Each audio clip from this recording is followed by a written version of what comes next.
Subscribe करें और bell icon को दबाना ना भूलें। आपका अपना मुंबई टाइम्स। आज का ये प्रोग्राम मुस्लिम पर्सनल लॉ बोर्ड की ऑल इंडिया एक तहरीक है, जिसमें वो छोटे छोटे इज्तिमात करके लोगों को वक्फ के ताल्लुक से इंफॉर्मेशन दे रही है। साथ साथ आइंदा के देखो भाई, पहली बात है, आदरणीय सुप्रीम कोर्ट भी यही देखेगा कि इस कानून में संविधान को ठेस पहुंचाने वाली कौन सी बात है। अब जो संविधान ने हर इंसान को जो अधिकार, हिंदुस्तानियों को जो अधिकार दिया है, वो अपने अपनी कौम की तरफ, अपने अपने धर्म की रक्षा करना, उसकी तरफ उसका आचरण करना। अगर उनके आचरण में जाकर आपको दखल लेने की क्या जरूरत पड़ती है, वो समझनी चाहिए पहले। और जिस ढंग से आपने उस पे जो कुछ क्लॉज डाले कि मुसलमान किसको कहा जाएगा, कौन मुसलमान दे सकता है, बोर्ड पे कैसे लोग आ सकते हैं, गैर मुसलमान आना चाहिए, ये सारी जो दिक्कत है, तो किसी के घर में जाकर उसके अंदर वो क्या करेगा वो हम तय करेंगे, वो सही नहीं है। आपके यहाँ जो भ्रष्टाचार के खिलाफ की लड़ाई है, हम साथ में, हम सरकार के साथ में रहेंगे। भ्रष्टाचार की बात करोगे तो अगर वक्फ बोर्ड कोई भ्रष्टाचार करता है, क्योंकि वक्फ करने वाला जो इंसान है, जो क्या सोचता है कि मेरे पास कुछ था, मैंने अल्लाह के नाम पे दे दिया, अब वो अल्लाह के नाम पे देने के बाद पीछे मुड़कर देखता है, तो उसको लगना चाहिए कि मैंने जो कुछ किया उसका सही माने में इस्तेमाल हो रहा है, और मेरी कौम में जो गरीब लोग हैं, जो शिक्षा से वंचित है, जो स्वास्थ्य की सुविधा से वंचित है, उसके लिए ये मेरी प्रॉपर्टी, मेरा पैसा, जो कुछ मैंने दिया वो इस्तेमाल हो रहा है, तो उसको भी सुकून लगेगा कि अरे अल्लाह के नाम पे जो कुछ मैंने किया वो उसके पास पावन हो गया। जैसे हम हिंदुओं में धर्म के मंदिर में जाकर अपनी जो भगवान के नाम पे फूल चढ़ाते, हार चढ़ाते, जो भी करते, दान करते, वो दान सत्पात्र दान ऐसा शब्द है हमारा, जाएगा तो अच्छा होगा। लेकिन वहां अगर भ्रष्टाचार हुआ है तो उसके खिलाफ मैं जरूर हूँ, क्योंकि गरीब हमारे मुसलमान कौम की जो उनकी जो मतलब अधिकार बन रहा था, वो आप छीन रहे हैं, वो गलत है। लेकिन धर्म की बात जब आती है, तो उसमें आपको उसके नाक डालने की कोई आवश्यकता नहीं, सरकार वो कर रही है, और इसके खिलाफ अभी सुप्रीम कोर्ट भी, मुझे लगता है, आशा करते हैं कि हमें न्याय मिले। संविधान की जब बात करते हैं तो हमें सुप्रीम कोर्ट में अगर हम गए हैं तो हमें इंतजार करना होगा कि सुप्रीम कोर्ट क्या कहता है। आज आप रास्ते पे आओगे तो सुप्रीम कोर्ट के लिए भी तकलीफ होगी। आप संयम रखना है कि आपके वकील जो अच्छी तरह से वहां लड़े और बताए कि ये गलत हो रहा है, तो वो करेंगे। लेकिन ये मत सोचना कि हम रास्ते पे आकर सुप्रीम कोर्ट पे दबाव डालेंगे, ये नहीं हो सकता। शांत रहो, अपना वकील लड़ेगा। मुख्य न्यायाधीश गवई साहब आए हैं तो इंतजार करते हैं ना। कुछ डरपोक लोग होते हैं, कुछ लड़ने वाले होते हैं, ताकत वाले होते हैं, तो इस तरह इसके ऊपर इंतजार करना है। हम जब संविधान की रक्षा की बात करते हैं तो कानून व्यवस्था पे भी अपने को विश्वास का वीडियो बताऊं क्या, तो उसमें बाला साहब ने क्या कहा कि मुसलमानों के बारे में भी उन्होंने कहा, जो इस हिंदुस्तान की मिट्टी पे प्यार करता है, इस हिंदुस्तान के लिए अपनी जान कुर्बान कर सकता है, वो हमारा है। अगर वो क्रिकेट में खेलता है तो अजरुद्दीन हो, किरमानी हो, कि हिंदुस्तान के लिए खेलते, सेंचुरी मारते हैं, तो किसके है, वो हमारे हैं। जो देश में रहकर देश के खिलाफ है, वो हिंदू क्यों, मुसलमान क्यों, हिंदू भी होगा तो। अभी जितने भी पकड़े गए हैं वो कौन है, कुरुलकर कौन है, मुसलमान है। ज्योति मल्होत्रा कौन है, आप भी बता रहे हो कौन है। तो ये जो विषय है ना, इसको कम से साथ मत जुड़ो। उसके लिए कहो कि जो देश के खिलाफ है, वो कोई भी होने दो, वो देशद्रोही है, उनके साथ कौन मत जोड़ो। इतने छोटे छोटे चुनाव में सब दिल से तो एक साथ ही है ना। आज भी आपने देखा, अभी जब ऑल पार्टी मीटिंग बुलाई तो सारे विपक्ष थे ना, सभी ने देश के साथ कहा ना कि पहलगाम के हल्ले के खिलाफ अगर देश के लिए एकता की है तो हम देश के लिए। भाई ये राजनीति करने की समय नहीं होता, किधर करना चाहिए। उसी तरह चुनाव कहाँ, लोकसभा का चुनाव अलग होता है, विधानसभा का चुनाव, हर पार्टी अपने अपने लोगों को चुनाव तो देखते हैं। आने वाले कॉर्पोरेशन का इलेक्शन शिवसेना और एमएनए साथ में लड़ेगी।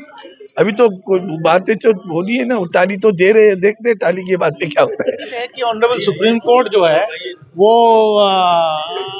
हम लोगों के हक में फैसला करेगी, लेकिन सुप्रीम कोर्ट के अंदर कुछ बिंदुओं पर ही बहस हुई है। हमारा मुतालबा जो 40 से ज़्यादा अमेंडमेंट्स आए इस बिल के अंदर, जो एक्ट बना है। हम उन सारे अमेंडमेंट्स के खिलाफ जो है all India Muslim personal law board के नेतृत्व में जो है ये लड़ाई लड़ी जा रही है। जब तक 2013 का ओरिजिनल वक्फ एक्ट वापस इंप्लीमेंट नहीं होता, तब तक ये लड़ाई जारी रहेगी। देखिए, वो कोर्ट का मसला है। अब कोर्ट के बारे में हम ज़्यादा कुछ नहीं कह सकते, वो कोर्ट तय करेगी क्या है। लेकिन मामला वक्फ के जायदादों तक सीमित नहीं है। ये हिंदुस्तान के संविधान पर हमला है।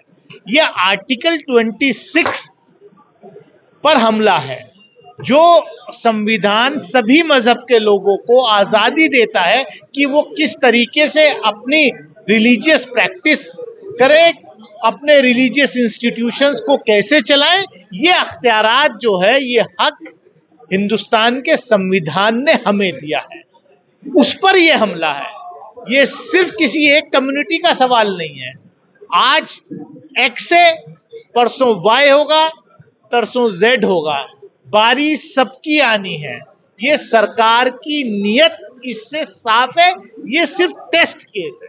जो हमें अधिकार दिए, इस देश के जो नागरिक को, एक आम नागरिक को जो अधिकार दिया है, उन अधिकारों का इस्तेमाल all India Muslim personal law board, इस मुल्क के अमन पसंद, चैन पसंद बाशिंदे उन अधिकारों का इस्तेमाल कर रहे हैं। ये लड़ाई किसी एक मजहब की लड़ाई नहीं है, ये सबकी लड़ाई है और सभी जात और सभी मजहब के लोग मिलकर के इस लड़ाई में शामिल हैं। आज जो ये वक्फ बोर्ड की मीटिंग थी, all India Muslim personal law board के बैनर तले रखी गई थी। इसमें तमाम उल्मा और मदनपुरे की तमाम आवाम मौजूद थी। पूरे जमात ने भी इसमें हिस्सा लिया था। और मैं आपको आपके चैनल के माध्यम से बताना चाहता हूँ कि वक्फ बोर्ड को जो भी वक्फ में जो दान की जाती है प्रॉपर्टी, वो अल्लाह के नाम पे दान की जाती है। ये सरकार जो अल्लाह के नाम पे दान की हुई प्रॉपर्टी है वो लेना चाह रही है, तो उसमें उनकी नीयत पर हमें शक है कि वो अल्लाह के नाम पे जो दी हुई प्रॉपर्टी है उसे अपने सरकारी खाते में लेना चाह रही है। मुझे उनकी सरकार पे नीयत पे शक देख रहे हैं कि all India Muslim personal law board की जस्तुजू चालू है और इंशाअल्लाह आखिर दम तक चालू रहेगी। और इस बार हम अल्लाह से दुआ करते हैं कि अदालत का फैसला आस्था पे नहीं हो बल्कि कॉन्स्टिट्यूशनल हो। पिछली बार आस्था के नाम से मुसलमानों के साथ बहुत बड़ा ये बोलना चाहिए कि ऐसी बात की गई जो मुसलमानों का आज तक उसको हजम नहीं हुई। अब आस्था पे नहीं, हुकूमत या कोर्ट जो भी है ना, वो कॉन्स्टिट्यूशन में बात करे और हमको हमारे हुकूक वापस दिलाए। वक्फ का जो काला कानून आया है, हम उसकी मुखालफत कर रहे हैं।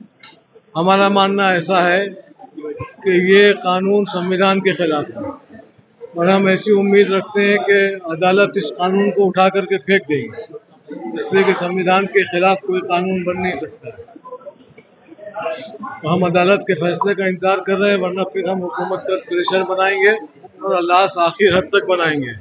जो भी दस्तूर ने, कॉन्स्टिट्यूशन ने, संविधान ने हमको हक दिया है, हम वो सारा हक इस्तेमाल करेंगे और आखिर तक इस लड़ाई को जारी रखेंगे और इस कानून को वापस करा के दम लेंगे। पर्सनल लॉ बोर्ड की नहायत कामयाब रही और अल्लाह का शुक्र ये एहसान है कि मुसलमानों में जो बेदारी नज़र आ रही है, उस बेदारी को देखते हुए मैं नहायत जोश व खरोश के साथ और अपनी तमाम हिम्मत व तवानाई के साथ ये बात कह सकता हूँ कि मज़ा तो जब है कि बजाबा को गुलिस्तां कर दो, वरना सब जानते हैं बाग को सहरा करना।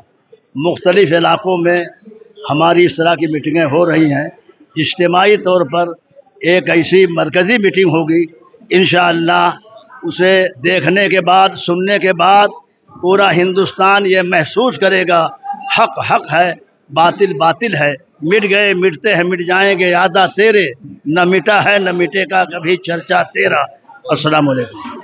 आज का ये प्रोग्राम मुस्लिम पर्सनल लॉ बोर्ड की ऑल इंडिया एक तहरीक है, जिसमें वो छोटे छोटे इज्तिमात करके लोगों को वफ़ के ताल्लुक़ से इंफॉर्मेशन दे रही है, साथ साथ आइंदा के लाहे अमल के लिए उम्मत मुसलमान को तैयार कर रही है। तो आज सिर्फ मदनपुरा हल्के के लिए ये प्रोग्राम रखा गया था जिसमें जिम्मेदारान ने बोर्ड और हमारे हमायतीन ने ये कहा कि आइंदा जब भी मुस्लिम पर्सनल लॉ बोर्ड वक्फ बचाने के लिए कोई भी कॉल देगा, इंशाअल्लाह 25 करोड़ उम्मत मुस्लिमा बोर्ड की कॉल पर लब्बैक कहते हुए मैदानों और सड़कों पर नजर आएगी।